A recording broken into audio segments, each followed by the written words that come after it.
ఏమే మతమిదం నిత్యమనుతిష్టంతి మానవాః శ్రద్ధావంతో నసూయంతో ముచ్యంతే తేపి కర్మభిః.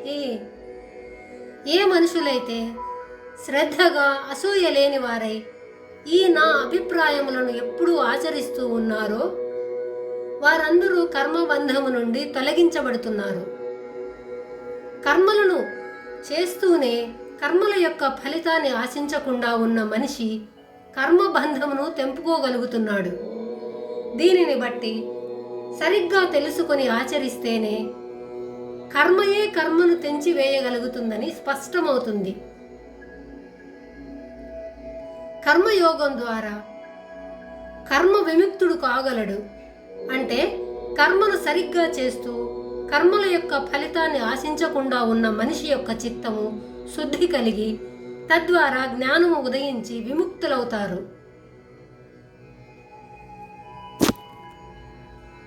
నిత్యం అని చెప్పడం వలన ఏదో ఒక సమయంలో కాదు, ప్రతిరోజు వారు చేసే అన్ని కార్యములను ఈ విధంగానే అనాసక్తంగా ఆచరించవలను. అయితే ఈ విధంగా ఆచరించే సమయంలో 2 మంచి గుణములను పాటించాలి. అవే శ్రద్ధ, అసూయ లేకుండా ఉండటం.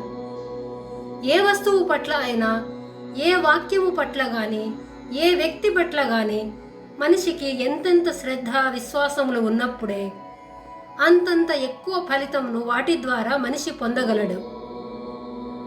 అసూయ అనేది వేరు పురుగు లాంటిది. అది జీవుని శక్తిని తినేస్తుంది. శ్రద్ధగా సాధకుడు కష్టపడి సంపాదించిన మంచి గుణాలన్నింటినీ క్షణంలోనే అసూయ బూడిద పాలు చేస్తుంది.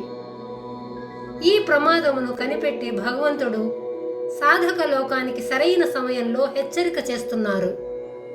ఈ విధంగా శ్రద్ధగా అసూయ లేకుండా పరమార్థ సాధనలను జాతి, మత, కుల భేదములు లేకుండా అందరూ ఆచరించి తరించవచ్చునని అర్థము. సామాన్యులు కూడా ఈ పద్ధతి వల్ల తరిస్తుంటే ఇంకా అర్జునుడికి అది సులభతరమైనదని బోధించినట్లయింది.